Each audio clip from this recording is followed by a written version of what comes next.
sovuq holatda devoringizni topshiradigan bo'lsangiz 50 so'm ham rasxod qildirmasdan do'stlar, xuddi mana shu fasadni qilib berishyapti ekan. Mana qaranglar do'stlar, endi shpakilovka tot usta chaqir kerak emas ekan. Sovuqda ustidan ustanovka bo'lar ekan. Eng zo'r tarafi do'stlar, vodostoyki ekan.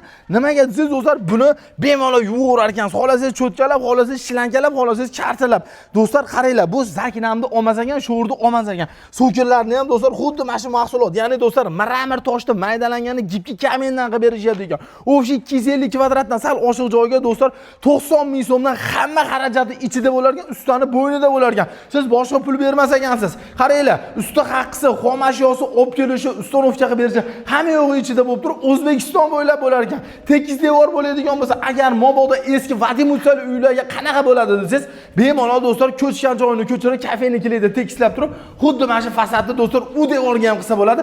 Faqat do'stlar chicha qo'shilib bo'lar ekan. Agar siz ham uyingizni do'stlar sovuq holatda topshirib, xuddi mana shu holatda qabul qilmoqchi bo'lsangiz, akamizning nomerini video pastiga joylab ketamiz. Aloqaga chiqing do'stlar, uyingizni xuddi mana shu holatda qilib berishadi. 15 yil garantiya, zakin ham olmaydi do'stlar, undan tashqari orcha xarajat ham qildirmaydi. Shilankada ham, charchada ham bemalol yuvaverasiz.